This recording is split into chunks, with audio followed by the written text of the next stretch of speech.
All right, well, we're here with Scott Matthews, who runs Wiseberry in Rouse Hill and Wiseberry in Baulkham Hills. Welcome, Scott. Welcome, Thomas. Thank you. I wanted to really ask you a few questions, mainly because I think that in my entire life I've never seen anyone as resilient as you.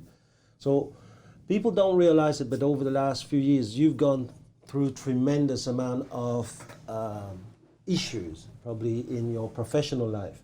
Now, we don't have to really go into the details of it, but I just want to ask you, what is it that you do to push maybe some of those issues that would probably get someone else to crumble, and you simply push them aside? I think probably the most important thing for me is to keep focused on what I'm trying to achieve.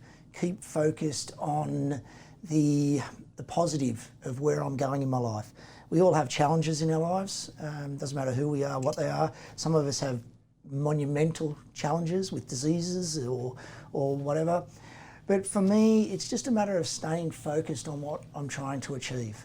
Yeah, but everyone says that, right? Everyone says I stay focused, I do this, but really doing it is a very different thing. When I've heard about some of your challenges, I tell you, I probably wouldn't sleep at night if that happened to me. So how do you ever get down from those challenges? Let's start there first. Does that hit you, or you don't have empathy towards challenges? No, I believe I have empathy towards challenges. I think, you know, if something hits me, the first moment it hits me, I've learnt, I suppose, skill sets to handle them. So if there's a really big challenge, the first thing I'll say to myself is, what's great about this? A lot of the time, the answer might be nothing. Yep. That immediate answer will come back nothing, or, well, how could there be anything great about this? This is disastrous. It's like, okay, well, what could be great about this? Or what lesson could I learn from this? And try and immediately take my focus off the challenge at hand and just start to look at what's good about it. Once I do that, it's a matter of, okay, now my state's changed. Now I just need to go back and address it. But address it in small things. Don't try and keep looking at all of the challenge as a whole, but break it down, if possible, into smaller, bite-size things to deal with. Yeah. And then you just start dealing with them one at a time. And I think the biggest thing is once you deal with one of those little things, it's a win. Yeah, you start from a small success, right? And then that small success makes you feel a little bit better, and you go, you know what, I can actually do this. I can get over this. We can make this happen. Yeah. So just start again. What if, when you ask, so that you have the two questions. First is, what's good about this? Yep. What's great about this? I try and use the power of my language a little bit better than what's good about it. It's, it's what's great about this. Okay. I mean, what's fantastic about this? Most people will do the same thing as me, which is like nothing great about this shit. How can you see some good shit about this? So you go to the second question, which is what could be great about this. But what if we still want to say nothing? Yeah. Then I start to ask myself the third question, which is, well, what lesson am I going to learn from this? Well, never to do that again. To make sure that I am proactive rather than reactive next time round. It's, in everything that happens in our life, there's always going to be a lesson. Doesn't matter what it is. There's always that lesson to be learned. And it's a matter of looking for it, because if you don't look at it and you focus on the problem, you just keep getting more and more and more of that problem. But if you start to change your focus and start to focus on what could be good about it, or what could be great about it, or what is the lesson in here? What is the lesson that you can't learn at university? What's the lesson that you couldn't learn at school that nobody ever tells you about or teaches you about? But this is actually very important for you to know. Okay. So what if people say, well, there's no lesson in this? I mean, no lessons worth me even remembering. Do you have a fourth question? Not really. I mean, I think for me there, it just comes down to there's always a lesson. I've just got to look for it. So if I can't find that lesson, it's like, it's got to be there somewhere. I just need to look harder. And I tend not to move on from that space until I find even the smallest of lesson. Once I've found that small lesson, I go, okay, what else? And then you find that little bit bigger lesson, and you just keep going from there. So your key is always to start from a very minute step. Oh, absolutely. A small success, and then build things from there, right? Yeah, absolutely. You've got to start, because if you start going for the big, it's like when you're at school and you're doing high jump, and they don't come along and put the bar at 2.5 meters and say jump over it. Everybody'd look at it and go, not possible, not interested, walk away. They start off lower and they come up a little bit and a little bit, and they let you jump that. And then once you've got that and you've got that confidence, you go up a little bit more and you've got that confidence, and you just keep going little bit by little bit. And it's a similar sort of thing. You find the little win, once you've got that, that confidence starts to grow and you go, I can do this. And then you get that next one and you start to get more and more and more confident in yourself. All right, now that we've done the James Bond trick, which is start the movie with full action, let's go back to the beginning. So you want to tell us a little bit about your story in real estate? Oh, wow. Yeah, I started in real estate probably some 24, 25, maybe even 26 years ago. I can't remember exactly, it's been a while. A friend of mine at the time turned around and said he thought it'd be great in real estate. So I thought, yep, I'm going to give this real estate thing a try. So I decided that I was going to get a job in the Hills area working in real estate. Didn't know where to go, didn't know what to do. So I started knocking on real estate agents' doors and asking anybody if they were looking for somebody. I think I pretty much knocked on every door from Parramatta to Windsor 3 times before somebody eventually decided, we'll give you a go. And the guy at the time said, look, I can't afford to put you on full time, so I'll give you a couple of days a week and we'll take it from there. Right. And that's pretty much how I started. Wow. So do you want to tell us a little bit about your success? Yeah, okay, sure. So I started there, and he put me on 2 days a week. Obviously that wasn't going to be the way I started, so in my first week I worked 7 days. I probably worked about 12 to 14 hours every day. And in the first week I think I listed 2 houses and sold 1. Okay, so but he was only paying you for 2 days? For 2 days. And he was only paying you for 9 to 5 kind of work? Correct. Yep. And you gave him 7 days? Probably 12 to 14 hours. days. Yep. Didn't matter. This was my career. This is my success. I ended up getting a set of tapes off somebody. I can't remember who gave them to me, but in this particular set of tapes, they turned around and they said, you can go and work for the boss, but you may as well remember that you've got a little business now called Me Inc., Me Incorporated. It doesn't matter who you work for in real estate, you're always going to be working for yourself. Mm. And so, can you tell us or share with us like some of your success? Yeah, okay, so... Like your best year, like how many houses would you sell? To be perfectly honest with you, I couldn't remember. Oh. I don't keep tally of the number of houses I sell or the amount of money I make. I just keep trying to be better every single year. Yeah, I just don't want our listeners to listen to a dude who's only selling 1 or 2 houses a year and then says that he's a real estate agent, you know. I know what you made of, but these listeners may want to hear it from you. Look, I'd probably sell in excess of 60 houses a year. Right. My best year, I did over $1 million in the early days in gross commission in 1 year. These days, I wouldn't get out of bed for the base salary that they pay. That's not who I am. It's, you know, I've got to make sure that I am performing to the best of my ability. But look, you know, for me, it's put service first. Money takes care of itself. Look after your clients, look after the people, and it just keeps happening. Yeah, I mean, we've just gone through a very tough patch, a rough patch in real estate, and you still just making sales and getting listings out of nowhere. How do you do that? I mean, don't you know that maybe the market slowed down for everyone, including you? Look, the markets change all the time. To me, there's always been 2 types of real estate. One is where you bring the buyers up to meet your vendors' ridiculous expectations. That's called a boom. Right. The other one is where you bring the vendors down to meet whatever the buyer's prepared to pay. That's real estate. So we're just back to normal everyday real estate. You get what you focus on. If you start focusing on the negativity in the news, or, you know, all your friends and peers telling you how hard it is or tough it is out there, it's not going to be too long before you start to believe it. If you believe that this is just the norm, this is real estate, this is, you know, where it sorts out the men from the boys, you just get in there, you do the work, you stay focused, the results are going to come. You know, you stay focused on what you're trying to achieve, and you'll win it every time. Just for people to get a bit of a picture, this is September 2019. I know that you've made 7 sales personally. So what are we talking about in terms of fees? We're sitting at about, I think, 365,000 for the month. Okay, that's just by yourself, right? Correct. And so a lot of people will sit down and say, hold on, he can't be working in the same country as me. He can't be working in the same town, or, well, you know, he's in the hills in my suburbs. It's totally different. What would you tell them?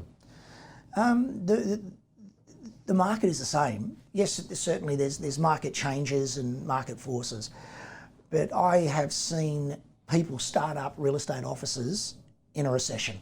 As the market's going down, they kick in a new business. They know no different, and they turn that business into a thriving success. It comes down on what you believe yourself and what you focus on. If you believe it's going to be tough out there, it's going to be tough out there. You know, perception is reality. It's like Henry Ford once said, think you can, think you can't, either way you're right. Mm-hmm. So you have 4 children, I know. A newborn, just lately. It took a while, but finally a boy. Absolutely, finally. So do you spend less time with the family in order to get these results happening? I've got to say, we were just speaking about it before we came on air here. I actually, this month, have spent more time with my family and more time doing the things that I love and I'm passionate about than I ever have, and still ended up achieving great results. Yeah. So tell us, like, what is it? Do you have Scott time? I do. I have my own personal time, which I like to do certain things just to... So what, you spend a certain amount of hours? Or do you have a day just for your own thing? No, I have Tuesday, and Tuesday's the day that I spend the morning, or probably about 1 o'clock, just doing my own thing, whatever I want to do, just doing that.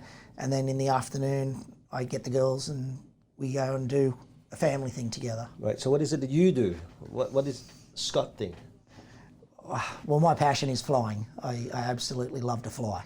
Right. So, you know, it's up there. There's no second chances. You've got to be focused. Flying helicopters. Helicopters, yeah. Yeah. So my passion is flying helicopters. So for me, it's you know, you don't get a second chance up there. You've got to make sure that you get it right. No showing off. It's just you know, you've got to be grounded, centered, focused, and diligent in everything that you're doing. Yeah. Yep. I mean, I love listening to the person you have become now, but a few months ago, there was a bit of troubles in your life, right? Absolutely. So how did you come out of this a better person? Like I said before, every experience is a learning experience. I think for me, where I was going and what was happening and the way things were happening, I'd felt like I had been beaten once too often. I felt like it was just, you know, it doesn't matter how many times you get kicked down, it's how many times you get back up. And I sort of got to a space where I was just focusing on the work, trying to get out of the challenges that I was having and the challenges that had, you know, come up in front of me, that I wasn't spending any more family time, quality time. And I just, you know, got to that space where I thought enough's enough. I'm better than this. This is not who I am as a person. And it's time to make the changes because nobody else is going to make them for me. Mm. And so what was the first step? You know, I don't know if I can put my finger on it specifically, but it was talking to friends, it was talking to family, it was talking to people who know me, and getting some, you know, genuine feedback. It wasn't the mate who turns around and says, it's okay, you know, I'm on your side and I believe everything. It was the person who turned around and said, hang on a minute, let's wake up to yourself. You've got nobody else to blame but yourself. This is something that you know, regardless of, you know, what's happened, if you didn't check on certain things, it's your fault. You can't put blame on other people for not checking on what they were supposed to have done. So, you know, whilst you employ people to do things or you get people to do certain things, if it's not done, it's your responsibility to make sure that that's getting done. So I like what you're about to talk about now, because it's about the 2 types of association we have. One is the association of making you feel good, and the other one, it's about pushing the accountability on yourself. Yep. And what you're saying is that it took those type of people to really wake you up. But did you hate them when you're down? Don't you want someone who's going to make you feel better about yourself? I think when you're down or frustrated or angry or feeling any of those sort of emotions, when you have somebody who comes along and just says, it's okay, mate, it's really bad that this has happened, and they really pity you or feel sorry for you, it gets pretty old pretty quickly. And when you have that person who comes along and says, hang on a minute, this is really what's happening. It's wake up time. It's step up time. You start to say, well, hang on, is what they're saying true or is it not true? And then you stop and you think, well, hang on, maybe there's something there that is true. And then you start to ask yourself the question is, why are they saying this? And then you realise it's because they actually really care. It changes your focus on being upset or not or happy with this particular person or people. It's a matter of, well, they actually do really care about me, so why else would they be saying this other than they want to help me? But that's a great ability you have, though, because sometimes I find I've been brought up the harsh way. And for me, it has always been looking for an opportunity to become better, push yourself to deliver more. And so quite often when I have to give people advice, they go the opposite direction to you. They say to themselves, why does he have to talk to me this harsh? Yeah. Why can't he just feel sorry for me for a second and help me out of this bad state I'm in? Yeah. And I listen to you now and I'm thinking, man, this is music to my ears. This is someone who realized that, hey, if that person truly cares about you, you don't have to go to them for those, pat on the back just to make you feel a bit better. You just need someone who's going to give you that branch that's going to pull you out of that icy water, right? Yep, absolutely. And, you're well aware of situations that have happened between you and I in the past. And, there's situations where I've had a conversation with you and other people, and then and there, my state has changed. Then and there, I've felt like people don't care, or I've become angry, frustrated, all the emotions that you might feel when you're doing this. And then we hang up the phone and all of a sudden I go, hang on, why was he doing that? Like, it's the power of your questions. Why did Thomas just say that? Why did Stephanie just say that? Hang on a minute, this person actually really loves and cares about me. One of those being my wife. Then, you step back and you say, well, if they care about me that much and they're actually telling me the cold hard truth, maybe I need to actually stop and take a look at myself. So, a couple of minutes later, you pick up the phone, you say, hey, listen, I understand that. And it's, people get surprised at how quickly I can change my state. And it's purely because of what I focus on. It's the power of the questions. I don't ask myself why questions. Why is this happening to me? Why did he say that? It's like, okay, what could this be about? How can I come up with something better? So it really does come down to the power of your questions that you start asking yourself. Because I think, as you know, we're all a supercomputer inside our head. If we start feeding in the right information and asking the right questions, we're going to get the right answers, not the wrong answers. Yeah. Some of the things that I keep on asking my wife about you is there such thing as a person being built like Scott? And that's why it doesn't matter what happens to them. They just rise. Or have they been training themselves into that state? I mean, have you always been that way? I can answer that question for you very quickly. No, nobody's born this way. I've done a lot of reading, a lot of courses. It's something that is trained. I think, I've had times in my life where I've gone pretty low, and when you go there and then you turn around and go, you know what, enough's enough. Never again, not going to happen. Refuse to do sad, refuse to do depression, refuse to do those emotions that are not empowering to you, then you realise that it actually is something that we do. It's not something that we get. In my opinion, it's something that you actually choose to do. So if people learn the resources to choose not to do certain things. Like, don't get me wrong, you're going to feel emotions, but don't stay there forever. You know, realise what that emotion is, realise why you're feeling it, and, you know, I mean, some of the books I've read, even you know, a little bit off-centre, like tribal wisdom. You know, every day when you wake up, you'll have good days and you'll have bad days. But at the end of the day, you'll never know which one it is. And I stopped and I thought about that, and I thought, how can I get to the end of the day and not know whether I had a good day or a bad day? I mean, I can tell you straight away I've had a good day or a bad day. But then I thought back to a time where I broke up with a girl, or I should say a girl broke up with me, and I thought it was the worst day of my life. Now, when I got married years later, I realised that was actually the best day of my life, because she made a decision that changed the course of my destiny. Yeah. And, you know, I did wake up that day thinking it was the worst day of my life. So I got to the end of the day and thought it was the worst day of my life, but in hindsight, it was actually one of the best days in my life. Yeah, but when you're right there on that day, I mean, how It's the hell hard. do you, Yep, it's hard. Back then, I didn't have the resources I have. Now, I have the resources, and I call upon those resources every single time something challenging happens.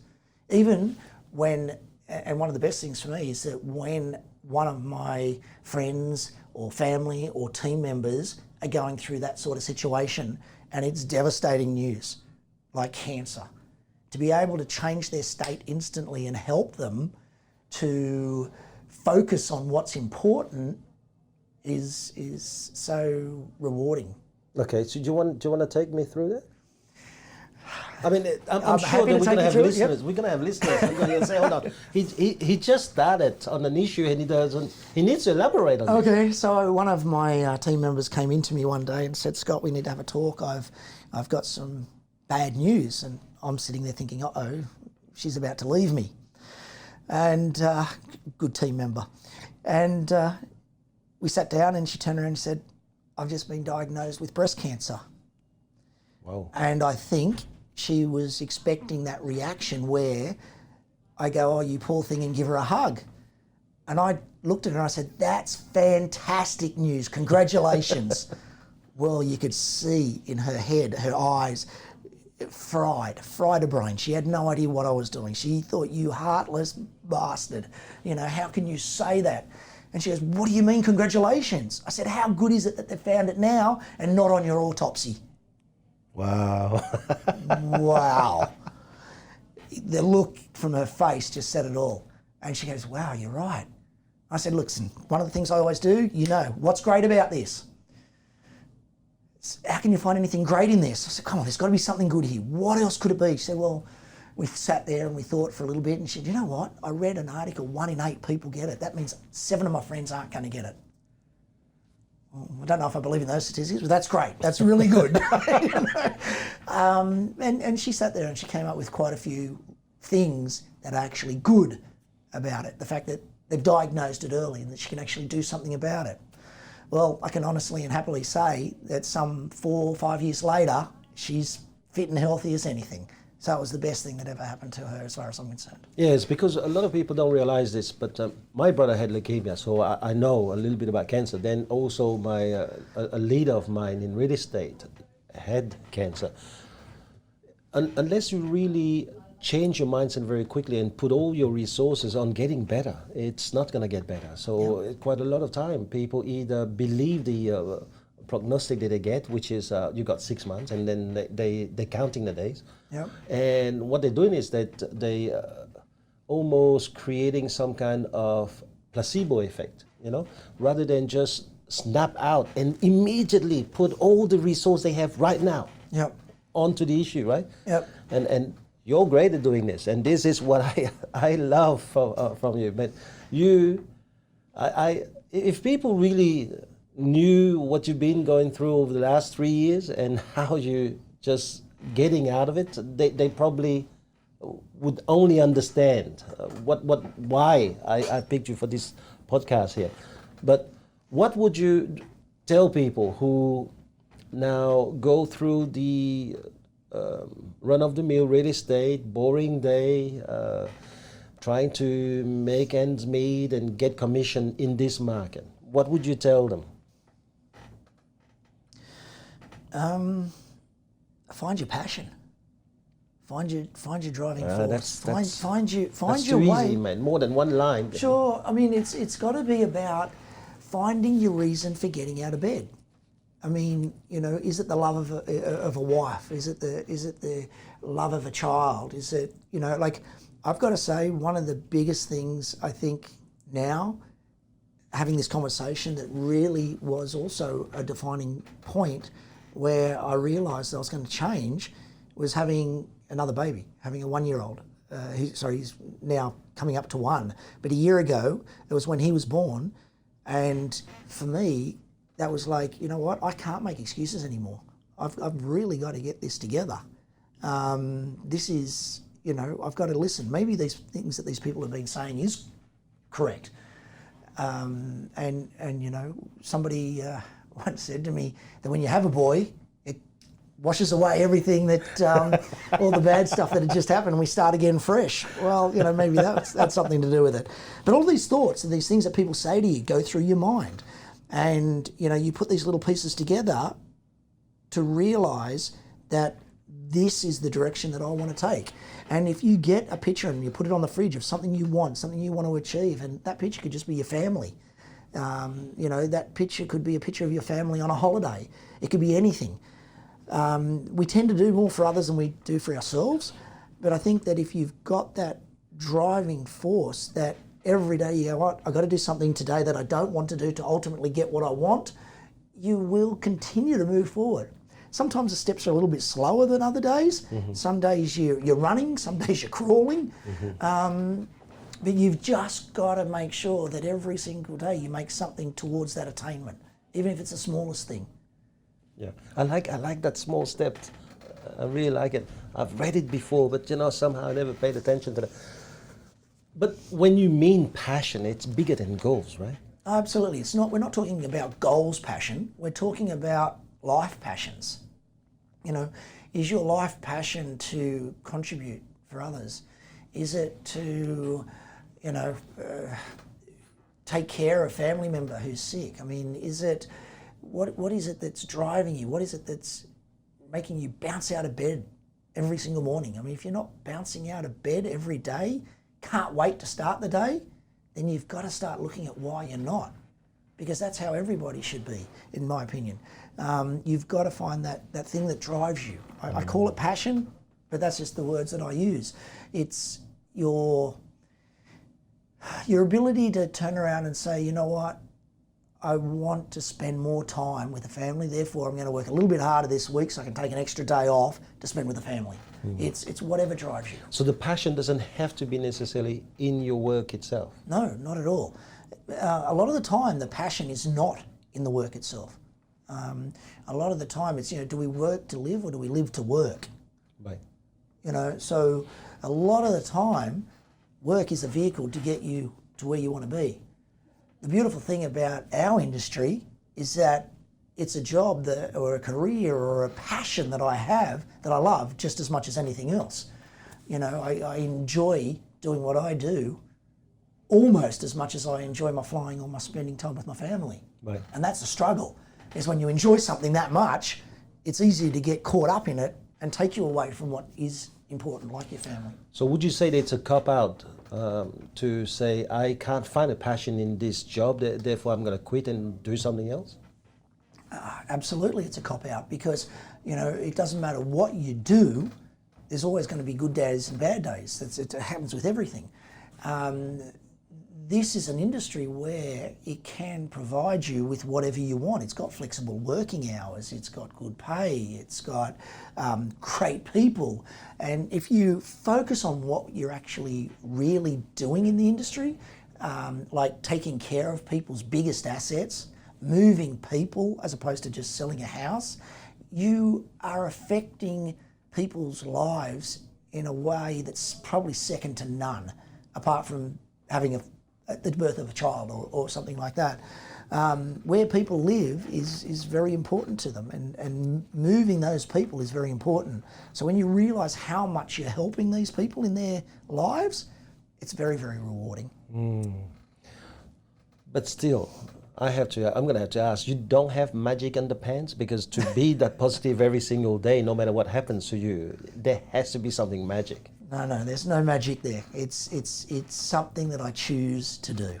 Okay. You know, Do you have like a ritual that you do in the morning? It's a routine that you do in the morning to get yourself up there, or do you wake up and you're up no matter what? Like, look, sometimes I work late, and I've got to be honest. This morning I had to sleep in. You know, because you work late, you get tired, the hours catch up on you. Sleep is a wonderful thing. We all need it. So, you know, people turn around and say, I survive off 1 or 2 hours sleep a night. I mean, crazy. You know, we need sleep. Our body needs to revive itself. There's nothing wrong with having a sleep in and actually catching up on it. But for me, it's you know, I get up every morning and, well, obviously the first thing I do is now give my wife a hug and a kiss. But, you know, a lot of the time you get up in the morning, drop down, do 20 push-ups. All of a sudden you start to get the blood flowing in your body and it feels great. I also focus on what I've got because I've read my diary from the night before, so I know what's happening today. I'm like, great, okay, can't wait for this, can't wait for that. I'm going to get that listing, I'm going to get that sale. I'm meeting this person today. So I focus on all the positive things. there has to be days when you wake up and you go, I don't want to get out of bed. Yeah, I can't remember one of those. I honestly can't remember one of those. I mean, having 4 kids. One in particular who likes to wake up when the sun rises in New Zealand. We're up pretty early every morning. But, you know, a lot of the times when the kids get out of bed, all 3 of them, one goes and picks up the 4th, but all 4 of them come and jump into bed with us and give us a bit of a wake up. So, you know, when you've got the whole family waking up together in the morning, it's pretty good too. Yeah, I've seen your family. It's a bunch of energizer batteries. Can I just ask you now, maybe to end this, could you share with people maybe 5 tips for a great career in real estate? Yeah, so the 5 things that I would tell you is that in real estate, there are no secrets. There's only systems and habits. You get into the habit of doing the right thing over and over again. It's a little bit like martial arts. You've got to do the basics. And you do the basics until you perfect the basics.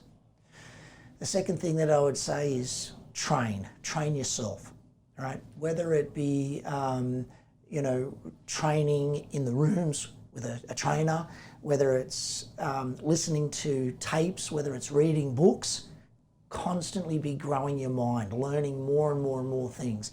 And you know what? It doesn't have to be about real estate all the time.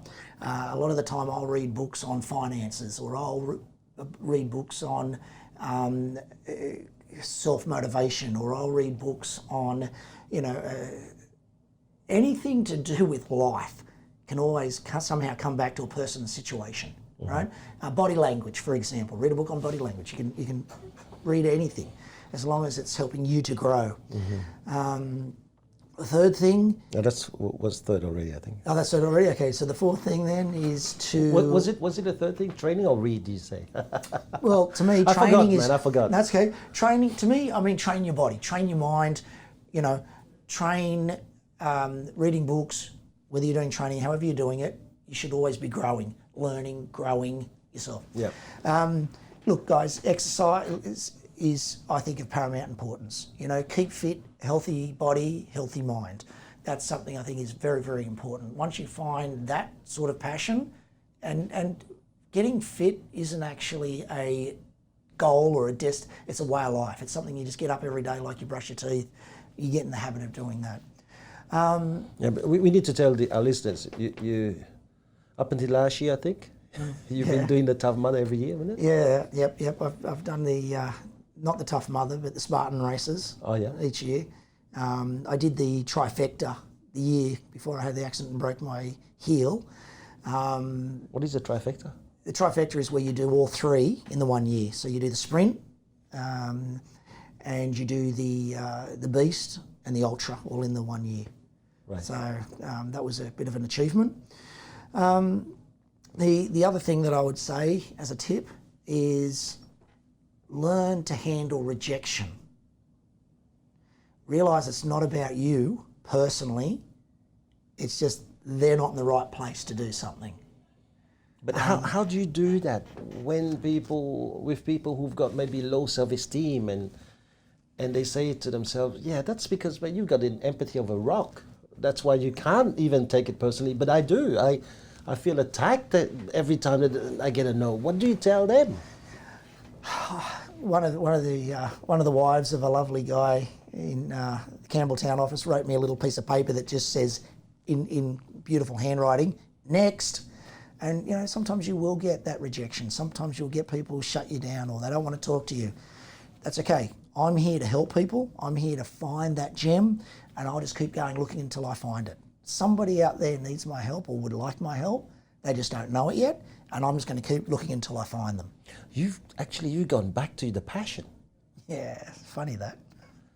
The passion, you were talking about how you get a kick out of helping finding that big dream or that house, that next step. So instead of focusing on that rejection, which is personal, which is a bit selfish in some ways, you actually run it through your mind to refocus on that passion. Absolutely. I've got to help somebody. There's somebody out there who needs my help right now. I mean, I look at some of the results I've gotten over the years, and, you know, when you get those sort of results for people, whether it be financially or come up with a solution. I mean, I remember once selling a property for a guy who I sold the property for a lot less than what he was hoping to achieve. Yet he gave me the best testimonial ever because he said I came along with the right advice, the solution, and the outcome for him was actually better than what he was trying to achieve. And he was just dumbfounded. He was so happy about it. And for me, it wasn't about anything. Sure, we need the commission to move forward and to feed the family and to live like anything else. But at the same time, that satisfaction that you get when you realise that you have profoundly changed somebody's life for the better, even in the smallest way, is so rewarding, it's not funny. And I just focus on that. And another thing you can do is if you find that you are having challenges, just stop for 5 minutes and think about all the wins you've had and let that feeling build up. And as soon as you realise, oh, well, I did that and I got that one across the line and that was almost impossible, but I made that happen. All of a sudden you go, this is easy, let's go, next. And you get on to the next one again. And the other thing, and the last thing I'll say is that put service first, everything else takes care of itself. Just put the service back. Always look after the client and put their best interests before yours. Wow. Scott, I'm sure that there's going to be other subjects that I would want to bore your head with. But I will say that, man, this is probably my first podcast, but it's going to be one to remember, because I think if ever people could find someone like you, they will never have a down day for the rest of their life anymore. I appreciate your time today. It's a pleasure. Thanks, Lovely to Scott. talk to you, Thomas. Thanks, Thank you. mate. Thank you.